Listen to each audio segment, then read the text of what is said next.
Okay, so before I answer the question, or before I tell you guys what I think the answer to the question is, I want to say this. This is only what I think is the answer based on my experiences. And it took me a lot of tears. It took me a lot of pain. It took me a lot of stress, a lot of sacrifice, a lot of ugly stuff to come to this understanding. So, if you are watching this video in hopes that you can skip all of that ugly stuff and just get straight to being able to let go of a toxic relationship without doing any of the work, click off of this right now and go do the work, please, because there's no way to skip it. And I'm going to tell you why there is no way to skip it. Because it's much deeper than knowing. Because we all know what we know what a toxic relationship is. We know how it feels. We know what it looks like. We know what it sounds like. We know that we shouldn't be in one. So then why do so many of us go back to the point where we die? People are literally killed over toxic relationships.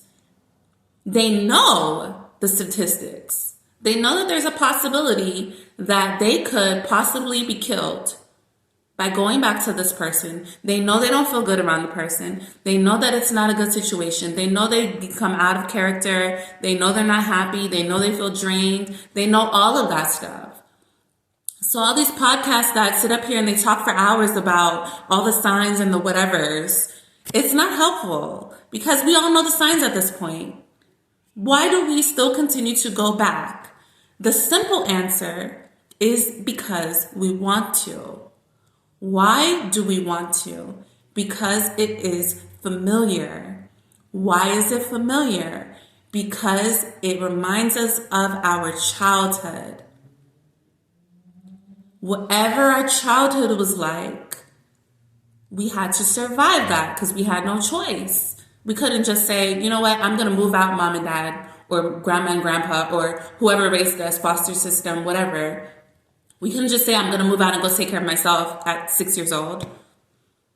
Many of us probably did say it because we were feeling it, but in reality, at 6 years old, how are you you don't have what you need to take care of yourself. You're still dependent on other people. And when those people let you down, we underestimate how impactful that really is to who we become later on in life.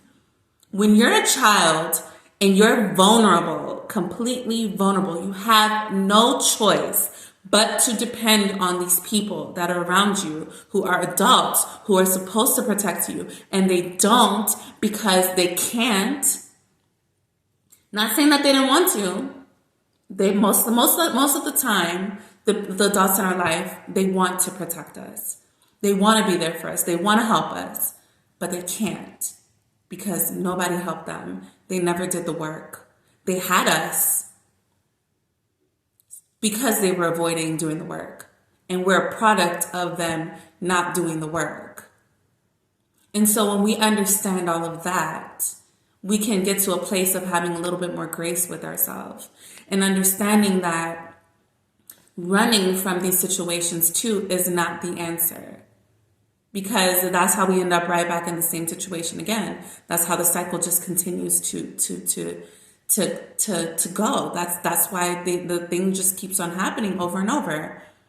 For example, this is why women who are in abusive relationships, they go back 2 and 3 and 4 and 15 and 20 and 50 and all these different times because they know deep down inside that there's something there that's filling my need. I like it. I like it, even though it's not good for me, even though I don't want it. I like it, and I don't know why, and I don't want to like it, and we're fighting ourselves, and we know everybody's telling us that person's gonna kill you. Listen to what the statistics say. You are putting yourself at risk every time you go back, but you still go back. The reason for that is because you need to heal that child that became comfortable with that type of environment so that it could survive. You need to come to grips with the fact that you are now an adult. You don't have to survive anymore. You can create a space and a life where you are safe, you're protected, you have all the things that you need. You need to let go of whoever didn't give it to you because now you're an adult. You can give it to yourself. Let go of the fact that they didn't give it to you because that's part of it too. Part of it is forgiving the people in your life who failed you. And then once you forgive them, then you can open up the space to be able to give that stuff to yourself. And once you start giving that stuff to yourself, the work is still not done because we think, oh, I healed. I forgave my past. Now I'm ready for it. No, there's still work to be done. After you get to that point where you've learned how to start taking care of yourself, now it's, okay, so how do I take care of myself without running? How can I take care of myself in the storm? And that's what I've had to learn in my last relationship. And that's why I can break it down to you guys in this way, because I've gone through it. I have been through the fire. I have been through the storm. And I'm still going through it. So these are all the steps that I had to go through. I had to first come to an understanding that the reason why I'm attracting these relationships is because of my childhood.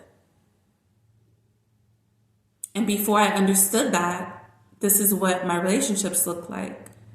I was needy. I accepted all kinds of things. I centered men. I did all that I could to make a man happy. I changed myself. I went out of my way to make a man happy. I did everything that I could. Paid his bills, let him live with me. I had no boundaries. I just let whatever happen. Just so that person can be happy around me. And then once I started gaining more of an understanding of myself, I started realizing, okay, that's not making me happy, but this is what I feel like I should do. Okay, so let me take some time to myself. All right, so if that's not making you happy, what is making you happy? So then I went back to the drawing table and I said, okay, well then I'm not going to do anything for men. I'm just going to get what I want from them, just like they do for me, to me. And I'm just going to, just take whatever I can get and go on. So I went on like that for a while. And there were lessons in that. I realized that still was not making me happy. Okay, let's go back to the drawing table. So giving a man everything is not making you happy. Giving yourself, taking everything from the man and making sure that you win, is not making you happy either. So what really does make you happy?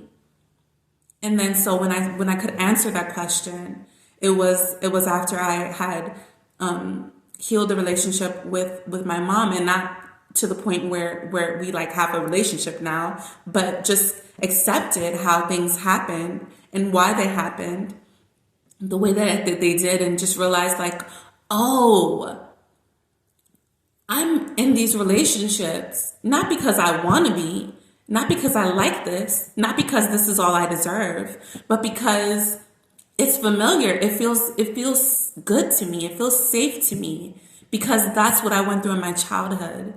But I remember looking back at my childhood and I wasn't happy then. And that's why I'm not happy now, because I'm recreating these situations over and over because I'm operating out of I just need to be safe space, or I just need to survive space. Then when I started realizing that, I was like, okay, so what does it look like to actually live?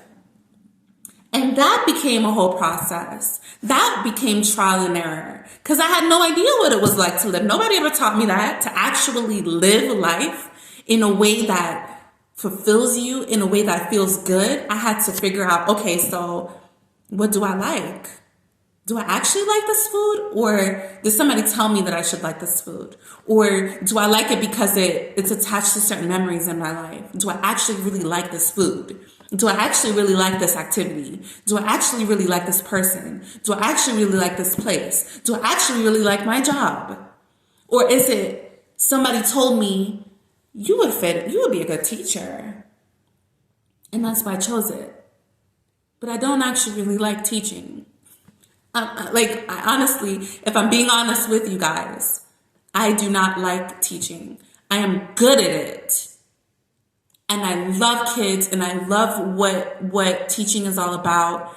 And I know that it is my purpose, but the traditional way, and I've talked about this in other videos, so I'm not going to go too much into it, but the traditional way of doing it is not what I like. I don't like getting up every day and teaching for 12 hours. I would rather develop a program, because that's really where my passion is. Thinking about how people learn and developing fun and innovative ways to help them learn. That's really what my passion is. It's not the actual delivering of the lesson. I despise delivering lessons. I don't have the patience for it. I just don't enjoy it at all. But I enjoy thinking about what will help people. I enjoy that part of it.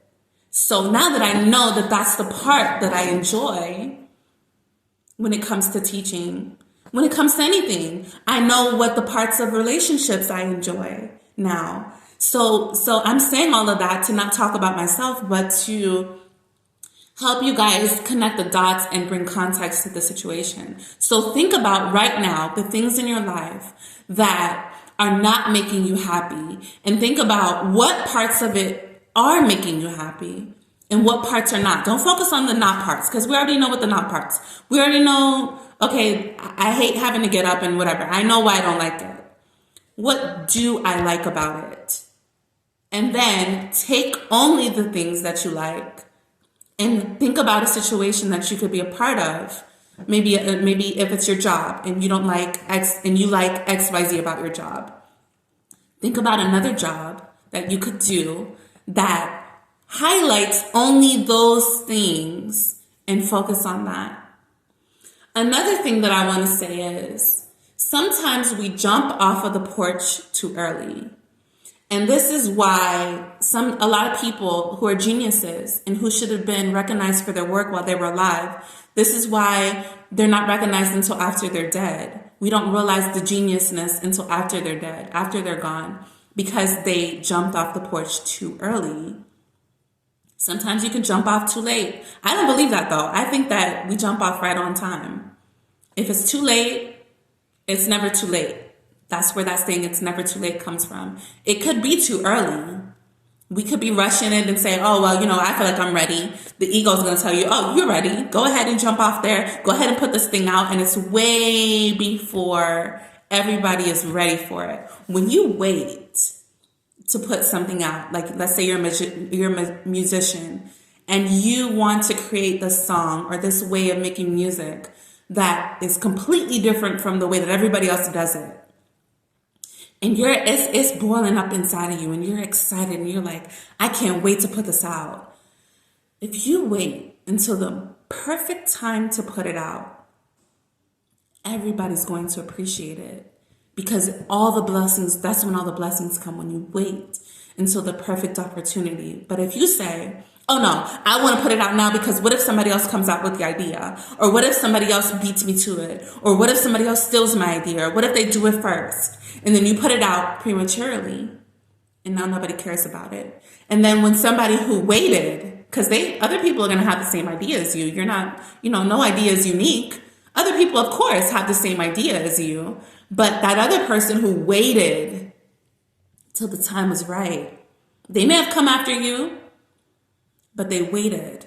They were patient. Now they're going to get all the clout. They're going to get all the blessings. They're going to get all the recognition for something that was originally your idea. You feel like it was originally your idea, but the only difference is they waited. So with that being said, I said that for a specific reason. The reason I said it is because let's relate it back to relationships now.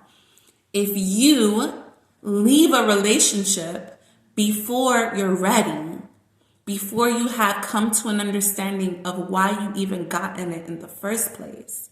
What was the real reason? It wasn't because you liked that person. It wasn't because you were lonely. It wasn't because of any of that other stuff. It was because it fed a deep seated need in you from your childhood. If you jump off the porch and you jump out of that relationship before you realize, connect it back to what is the real reason that I got in this relationship? From what is my childhood reason? What is the inner child reason? My inner child jumped out of me and said, that person is who we need to be with. Why? Talk to your inner child. Inner child? What's going on with you? Why you chose this person? Talk to them. Listen to them. Figure out what they're saying. And until you do that, that's when you leave the relationship. That's when you're ready to leave the relationship and move on and never have to experience that again. But if you jump off the porch too early and you don't have that conversation with your younger child and you think, oh, well, I'm not going to put up with this. I deserve better. Yeah, of course you deserve better. But you need to talk to your inner child. Let them know that you deserve better. Because if they don't know, then it's not true. Your inner child is a part of you. Your inner child needs to know that you deserve better than this. The reason why you chose it in the first place is because your inner child is in control. You don't know it.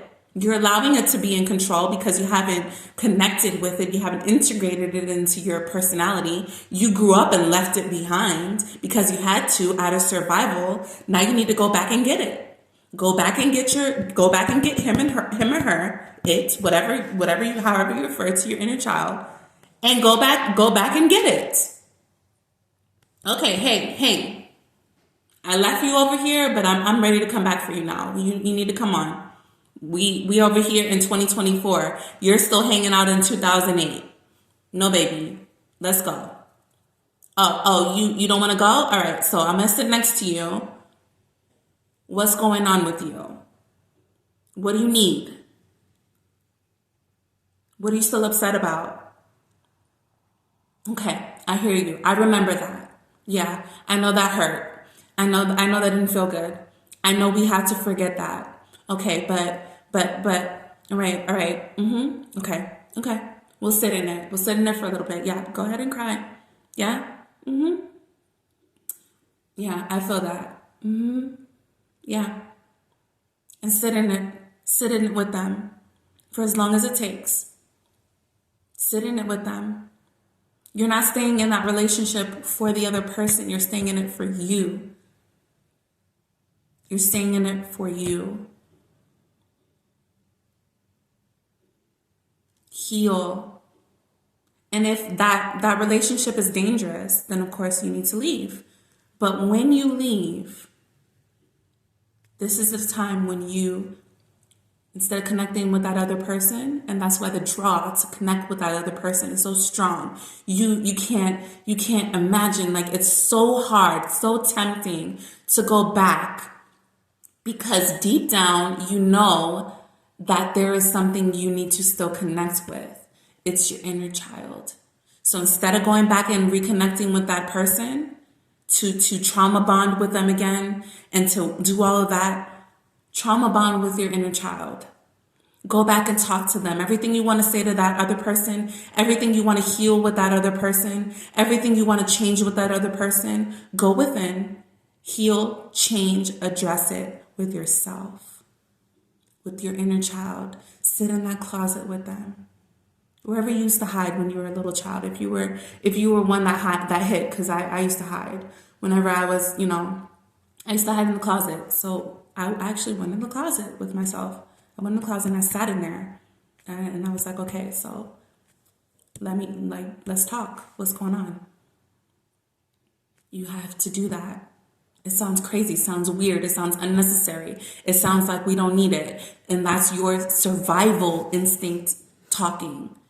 But if you really look at it, it is necessary in order to be able to walk away from that relationship and be at peace about the fact that you walked away. Sometimes we walk away out of survival. Like I said, because we know if I stay in this, either I'm going to kill you or you're going to kill me, or one of us going to end up somewhere that we don't need to be in this relationship. So we need to walk away from this. So that's one part of it. So you do walk away. Okay, that's necessary. You need to do that. But we still feel like we want to go back. And a lot of us do go back. I went back to my previous relationship. I went back twice. Since I put him out, it's been almost 2 months and I've gone back twice. So even I am not above this. Even though it seems like I've done the work and it seems like I have an understanding that's higher than somebody else's, I'm still figuring it out too. So even I went back.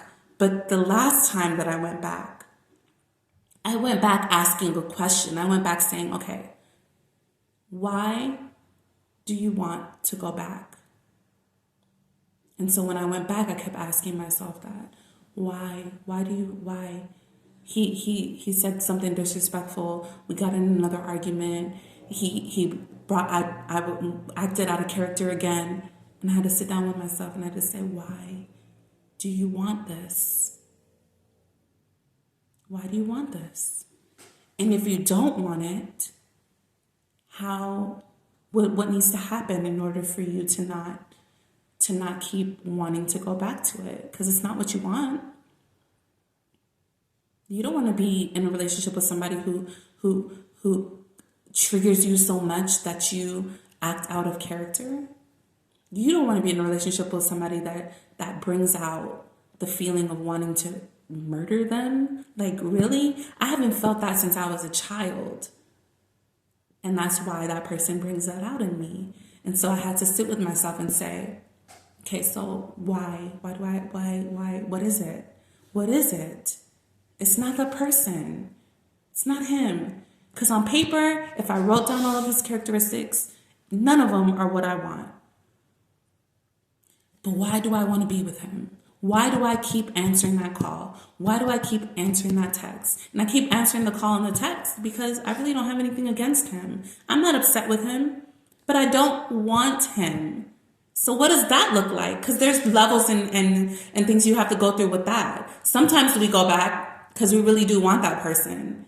Sometimes we go back not because we want them, but because we feel ashamed or guilty for the things that happened, and we want to undo everything that happens, and we're worried about how they look at us now and all that kind of stuff. And then once you get over that, then you still want to go back because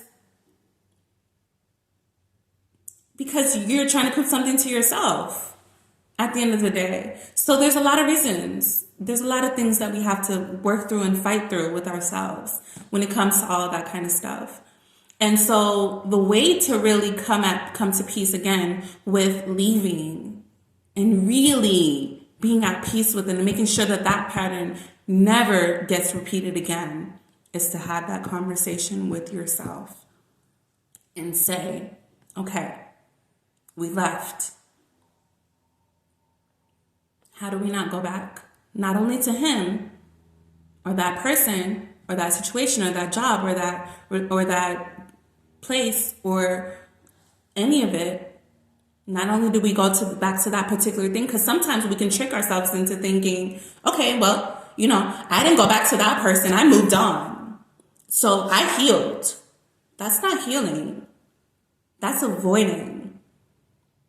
To leave a relationship, no matter how much time has passed, if that time was not spent communing with your inner child and really getting down to the nitty gritty of why you chose that in the first place.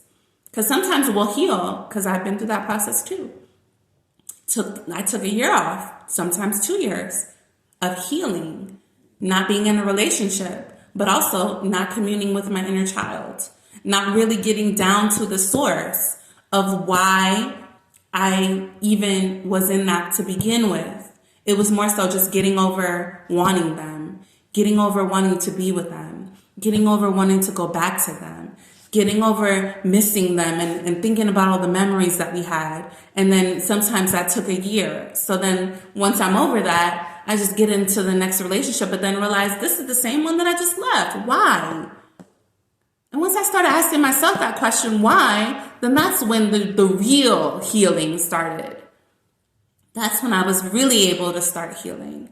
And that's how it's going to work for you too. You have to start asking yourself those real questions, really doing the work, not just, oh, okay, a certain amount of time passed by. I don't think about them anymore. I've forgotten about everything. And that's so dangerous. That is so dangerous. There have been so many times when a lot of time has passed by, and of course, like, I'm not thinking of, when you're not around a person anymore, you stop thinking about them. So you forget everything about them. And most importantly, you forget all the ways that they hurt you, all the ways that you guys were not compatible. And I'll do this. I'll go back to exes, only remembering the good things. And then when I start talking to them again, I'm like, this is why we broke up. That happens to me so many times. And I had to think about it and be like, why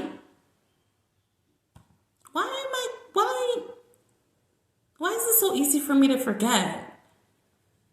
That's because I didn't really integrate. I wasn't really living in that space of what really happened. I didn't really heal. So, as you guys can see, I can talk about this all day. If you would like to talk about your specific situation when it comes to, maybe you just need help identifying like what your inner child needs. Maybe you just need help with that, or maybe you need help identifying, where you are in the process. I can provide some assistance with that. I think my contact information is somewhere around YouTube. If not, you can email me at lightbeingsacademy@aol.com. Or I think my Instagram is connected. Chi is free. Chi_is free. CHI_is free. You can direct message me there. I really want to help people out with this process because it's so important. And now that I've gotten to what I think is closer, because I'm not completely at the end, because I haven't, I don't know that I'm completely there when I've attracted my dream relationship into my life, but I feel like I'm closer than I've ever been to that. And so I just want to share that process and that understanding with other people. So if you are interested, go ahead and contact me. And until next time, guys, be well.